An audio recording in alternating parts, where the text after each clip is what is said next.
ბათუმში ახალი მრავალფუნქციური სასტუმრო კომპლექსის სამშენებლობა იწყება. სასტუმრო ორბი კონტინენტალის ზღვისპირა ქალაქის მომავალ სავიზიტო ბარათად მიიჩნევა. ეს იქნება 55 და 37 სართულიანი ორი ცათამბჯენისგან შემდგარი კომპლექსი, რომელიც ბულვარში განთავსდება. საინვესტიციო თანხა 300 მილიონი დოლარია. მშენებლობაზე 1500 ადამიანის დასაქმება იგეგმება.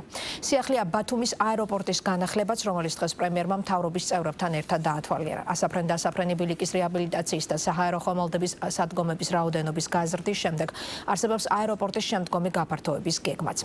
დაგეგმილი და დასრულებული პროექტები აჭარაში, ნახეთ მერაბ წულუკიძის და მარიამ ბერძენიშვილის რეპორტაჟი. ახალი სავიზიტო ბარათი, რომელიც გაამდიდრებს ბათუმის იერსახეს და ხელშეუწყობს ქალაქის განვითარებას. ეს განცხადება საქართველოს პრემიერ-მინისტრმა დღეს ზღვისპირა ქალაქში მასშტაბური სასტუმრო კომპლექსის ორბი კონტინენტალის მშენებლობასთან დაკავშირებულ ღონისძიებაზე გააკეთა. მთავრობის მეთაურმა სიტყვით გამოსვლისას ხაზი გაუსვა პროექტის განსაკუთრებულ მნიშვნელობას ბათუმისა და მთლიანად აჭარის განვითარებისთვის და აღნიშნა, რომ 300 მილიონი დოლარის მოცულობის ინვესტიცია სახელმწიფოსადმი კერძო სექტორის ნდობის კიდევ ერთი დადასტურებაა. მნიშვნელოვანია ამ პროექტის სოციალური განზომილება, როგორც ჩვენ გითხრეს, 1500 ადამიანი იქნება დასაქმებული ამ პროექტში, უშუალოდ მშენებლობის ეტაპზე და როდესაც უკვე დაიწყებს ეს პროექტი შემდეგ ფუნქციონირებას, ამის შემდეგ უკვე 2000 ადამიანი იქნება დასაქმებული. ჩვენი სახელმწიფო პოლიტიკის ერთ-ერთი მნიშვნელოვანი მიმართულება გახლავთ ტურისტული ინფრასტრუქტურის განვითარება, ინვესტიციების ხელშეწყობა. ორბი ჯგუფის ახალი ეს პროექტი არის ამისი ნათელი მაგალითი.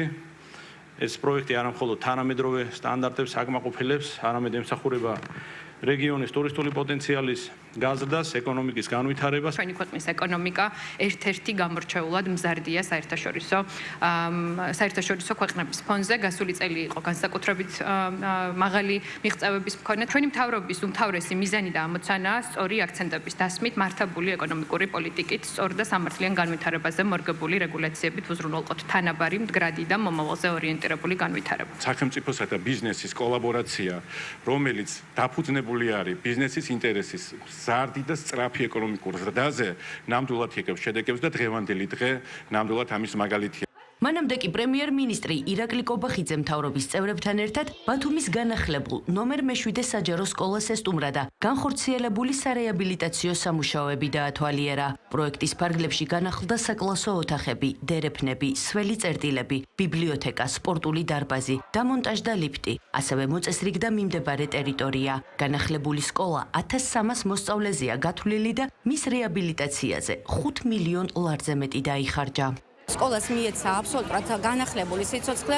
იგულისხმება ის, რომ საფუძვლიანად მოხდა სკოლის შენობის გამაგრება, მოეწყო შიდა და გარე კომუნიკაციები, გაყვანილობა, ცენტრალური გათბობა, სკოლა შეფუთული არის თანამედროვე საფასადე მასალებით და ადაპტირებულია შენობა მთლიანად. დღესვე მთავრობის მეთაური ეკონომიკის მინისტრთან და აჭარის ავტონომიური რესპუბლიკის მთავრობის თავმჯდომარესთან ერთად ბათუმის საერთაშორისო აეროპორტში განხორციელებულ და მიმდინარე ინფრასტრუქტურულ სამუშაოებს გაეცნო.